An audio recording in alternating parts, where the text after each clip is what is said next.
and welcome to Combat Thoughts. I'm Robbie. I'm Lee. And I'm Alex. We're going to take a deeper look at the culture and philosophy behind martial arts.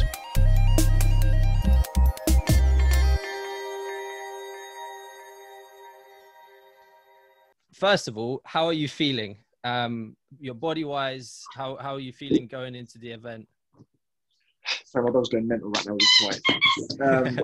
Yeah, I'm feeling good, but I haven't cut a lot of weight to make 75 for this. So it's a bit having to cut too much weight, but I'll be fine. I'm still training hard every day. Just got to slowly lose weight, which I hate doing. I hate cutting weight.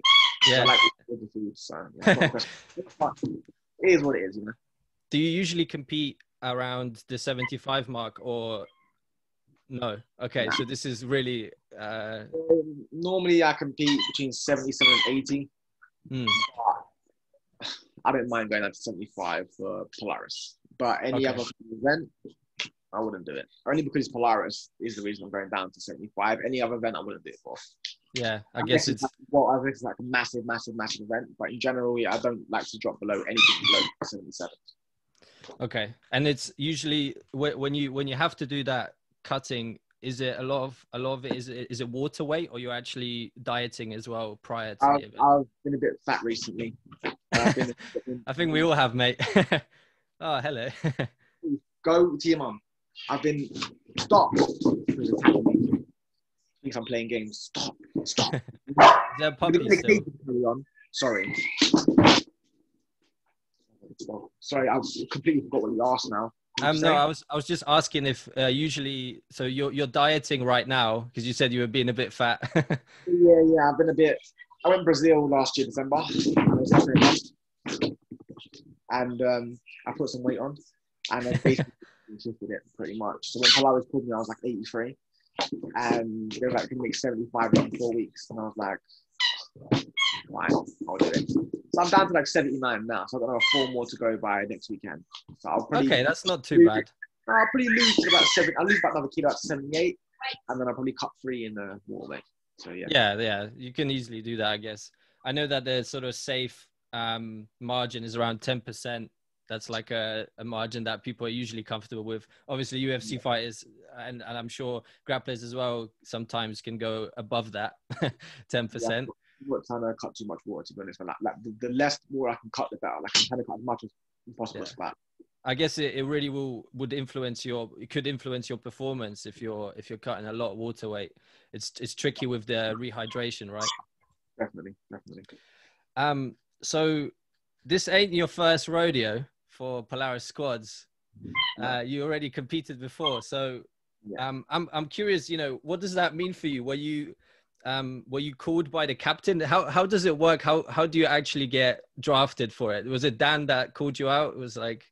Nah. So Gareth Damar, he's one of the promoters, organizers for Polaris. And when Ash pulled out because of injury, he just messaged me saying, "Do you want on the squads?" And I was like, "Yeah, of course I do." Yeah. I'm kind of disappointed in my last squad performance as well. I'm very, very disappointed. So it's time now to make up for it. You know. Okay, fair enough. I know that. I think maybe for people that don't understand it, you are disappointed in any performance where you don't get a submission. Is that a correct assumption? 100%. Why is that? Why is it? Is it just you're so determined to like be dominant? What is it that makes it important for you? What's the essence of Jiu-Jitsu? Yeah, absolutely. To submit someone is to control someone with pins and end submission. Like controlling and dominating is nice, but if you can't submit the guy, what's the point? Like if this was a real fight, it would not end until the guy's been choked unconscious or knocked out. So in my opinion, the only way to really win a jiu-jitsu match is by submission. So I will always do my best to submit my opponent.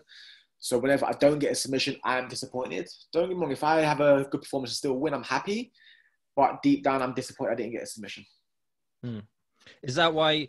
Do you gravitate then more towards competitions where submission is sort of the main goal, whereas, you know, say IBJJF or something like this, a lot of people go for points? I prefer super fights. Super fights because we're both going in for a submission. And honestly, it's just easier when you've got one opponent to focus on. You haven't got to worry about going in and having 5 to 10 matches in a day. But I do also like the tournament format. of going in, taking out 4 or 5 guys on the way to gold in your weight class, and then 4 or 5 guys again to win gold in the absolute. So they both have their benefits, you know. But I love super fights, but I also love to go and win tournaments and be able to take out 10 man in one day, submit 10 guys, and get 2 gold medals, you know. So yeah, you got a pretty impressive record on smooth comp. You know what? That smooth comp's inaccurate, you know. Is it? I've got like 10, 12 losses. Half of them are by walkover because basically I couldn't turn up to one competition one time. So I got 4 losses in one day through that. So half of my losses, I didn't even lose. One of my losses, I got an armbar on a guy and I got DQ'd for it because apparently I didn't let go when he tapped, which was bullshit. I let go. So I got DQ'd for that. So half my losses weren't actual losses. And some of my wins on smooth comp say I won by points when I won by submission. Because I've gone back and looked at the match and I was like, wait, I submitted that guy, I submitted that guy, I submitted that guy. Right. Basically, I won by walkover or I won by points. So it's really inaccurate. Like, I think the wins are a few under they should be. The losses are a few above what they should be. And a lot of, basically, I think I've got like 53 wins on smooth comp. I've had like 38 submissions. And really it's like 45, 50 by submission. Oh, man. That's I guess. But I keep my own personal record.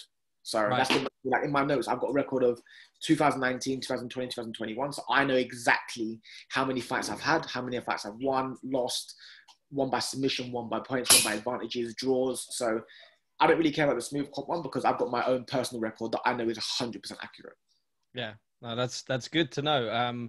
I guess there is a human error part to smooth comp because I guess it has to be someone actually inputting the score after the match. And yeah. I guess that's where it all fucks up, basically. But that's a shame. That's a shame. My smooth comp record's still pretty decent, but it's yeah, 50 though, you know. Okay, yeah, I get it. But I'm curious. Okay, so in that case, it wasn't necessarily. Well, I think it's still pretty impressive. Like, what does it mean for you to be called to the teams again? I mean, there's a lot of talent in the UK. But I think you're slowly rising to be like a name in the UK. And I think that definitely plays a part in you getting chosen. Does that mean a lot to you getting chosen again for the squads? Yeah, it means a lot because, again, they're only picking the best guys in the country. They're not just picking random guys. Like, they're trying to assemble the best guys in the UK to go against some of the best guys in America. So obviously, where they've picked me, they think I'm up there with the best. And to be honest with you, I think I've more than proven I am one of the best right now. Like any match I've had in the last couple of years, I've won. I took 2 losses last year when I had 20 plus wins. And the year before I had 65 wins and like 8 losses. So it's like, I do beat most people I go against. And at the moment, again, all the best guys, supposedly the best guys in the UK, I'm trying to match and they don't want to match me. So I think that kind of says, I think that says what it says, you know? Yeah, no, that makes sense. I think it's also, well, the fact that, were you a brown belt at the first Polaris Squad event already? Because you were... Let me check when it was, and I can tell you if I was or not. From memory... Because I've got it on my Instagram. Give me 2 seconds. Yeah. So, Polaris Squads, it was here. Polaris Squads was September 2020. So I was a brown belt, yes. Because I got my brown belt just before COVID. I got it December 2019. Okay. I think that's also pretty impressive to me, that you're going up against fairly long time black belts as an up and coming brown belt, and you're doing really well, even against them. I think that's also something that speaks for itself as well. No, thank you. I appreciate it. It's quite nice. Like, I think I am the only coloured belt on the whole event. I think everyone on Team UK is a black belt. Right. And now with the changes that they've made for Team USA, I think every Team USA member is also a black belt. So I think I'm the only non-black belt in the whole tournament. So that's pretty cool. Yeah, that's, and I guess it gives you a bit. Do you think it's like a bit of a chip on your shoulder that you're like, I'm the coloured belt, but I'll submit you black belts? Honestly, it makes no difference to me. Belt doesn't mean much to me now. Like I've competed against, I think, 17 black belts as a purple and a brown, and I submitted 15 of 16. Not even by points, I submitted 15 of the 16, and I lost to 1 on points. So that's not too bad of a record as a purple and brown belt. So I don't really see black belt as that big of a deal. I've beaten so many in competition. I beat them all the time in training. So it doesn't really make a difference to me. It just means that I get more recognition for it, really. Yeah. It kind of helps, you know? No, it definitely does. Yeah, I can understand that. So then moving on to sort of training, how, I guess in the UK, we've been kind of open for some time. And I guess you can class yourself as an athlete. So maybe you have been able to train. Has your training been okay through for the last couple of weeks or last few months? The last, I'd say year, it's been good. The first almost year, like I'd say 6 months to 8 months was pretty difficult because it was hard. Everyone was closed. I couldn't really find people to train with. Like, not the Polaris Squads, but the event before, when I had a super fight on the tournament, there was like a Grand Prix tournament thing. I prepared for 3 months in a shed with my friend. Just me and my friend, one mate in there for 3 months. It was kind of like Dragon Ball Z when they go into the hyperbolic time chamber and they go in there to train and they come out and fight, you know? So it's kind of like that. But this one now is like, it's cool because I've got my own gym. I've got my own students to train with now. I've got friends who come down and cross train with me as well. So the preparation now is much, much, much better than last time as well. Yeah, that's really cool. Yeah, and I noticed that you're now training sort of, well, you have your own gym. Maybe we can touch on that. I mean, I don't want to become a sort of Ariel Hawani of over here and try and pick, you know, dirt out of you, but was there a reason you moving away from Grand Union? Was there were you thinking about setting up your own gym for a while? We can you know, miss this part completely if it's easier. I've been since I started Jiu-Jitsu, I've always wanted to open my own academy from the start. And the place I teach at now with my friend, he basically teaches kids martial arts there. So he's had this gym for like 4 or 5 years, and he had another black belt in there teaching Jiu-Jitsu separately. Basically, they had a bit of a falling out, and he left. And my friend's like to me, look, I need another guy teaching Jiu-Jitsu in here. He's like, I can go find somewhere else, or shut up, Blaze. Sorry. Or you can take over and start your own thing. And when you're given an opportunity like that to kind of start, like, I didn't have to go through the process of having to find a space, find the mats, do all this. And literally, my friend has mats. I just pay him rent, and I teach Jiu-Jitsu. So when you're given an opportunity like that, it's a bit hard to pass up, you know? Yeah, agreed. And I guess the area is quite good as well. There aren't really gyms around there. I mean, I know that also Ross Nichols, he moved away from Grand Union as well, set up his own gym, also a bit further east, but you're like southeast, so it's... No, we're both in southeast. Literally, he's like a 20-minute journey from me. Oh, okay, because he's in where? He's in Deptford, or... Deptford, yes. I'm in Lee, so we're both in southeast. He's SE8 and I'm SE12. Right. But he works kind of good for me because he's my coach still. So that he's close to me, because that way we can still train together. Makes it a lot easier. Mm-hmm. So you do still train with him, and I guess right now at London Grapple. Yeah, I'm going down to London Grapple occasionally to train, because obviously Ross is my coach and he will be the guy to promote to black belt. So I can't just leave and not train with him. Yeah. And how does? So we need to kind of get the rounds in. Are you excited to be on a team with him as well? Yeah, it's cool because I've never been on an event with him. I've competed against him a couple of times, but I've never been on the same team as him. So it's pretty cool to compete side by side with my coach, you know? Yeah, absolutely. It must be weird to compete against your coach, though. Yes, it was. We fought twice. He beat me 8-2 the first time when I was a purple belt. The second time was a fake match. So the first time was we actually competed, and he beat me 8-2. Second time was on Victory Grappling in 2019. Before, because it was a 16-man bracket for like £2,000 cash prize. We was on different sides of the bracket, so we said, okay, look, if we both beat 3 guys and get to the final, we'll close it out. We'll split the money, but we'll put on a fake match for the fans. So we're both not trying to sub each other, but we make it exciting for the fans to watch. And I subbed all 3 of my guys. He beat all 3 of his guys. Got to the final, split the money, and done a fake match, basically. That's cool. Okay, that's nice. What about anyone else on the team that you're excited to be on the team with, I guess? Is there anyone in particular? Not really. Like, they're all cool guys and that, but it sounds really bad, but I'd like to compete against most of them. Yeah. They're all really lovely guys, and I'm glad to be on the same team as them representing the UK as well.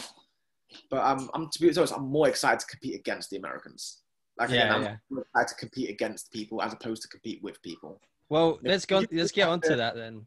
This is more of a lonely sport. Like you have your team and your gym and whatnot, but when it comes time for competition, there's not 10 of you going at once. Like when you step on the mats, it's you, the ref, and your opponent. So it's very like lonely when you come to compete like that. So I like to compete against people. I like the feeling of going to competition with your teammates. There's 10, 20 of you. You roll up to competition all in the same gear and you kind of wreak havoc on everyone.